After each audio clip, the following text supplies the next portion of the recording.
તો ઠંડીને લઈ હવામાન નિષ્ણાંત અંબાલાલ પટેલે પણ આગાહી કરી છે। રાજ્યમાં વાદળછાયું વાતાવરણ રહેશે। વાદળ ઓળતા રાજ્યમાં ઠંડીનું જોર વધશે।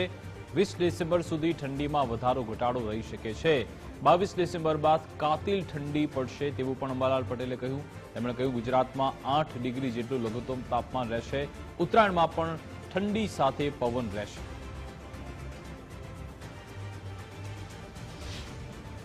હવે ધીરે ધીરે ઠંડી વધશે। 22 ડિસેમ્બર બાદ આકરી ઠંડી પડવાના સંજોગો છે, પરંતુ ઉલ્લેખનીય છે કે તારીખ 10મી ડિસેમ્બર સુધીમાં બપોર બાદ ઘણા ભાગમાં વાદળો આવવાની શક્યતા રહેશે અને 22 ડિસેમ્બર બાદ પણ લગભગ ઘણા ભાગોમાં માવઠું થવાની શક્યતા રહી શકે ડિસેમ્બરના અંત સુધીમાં।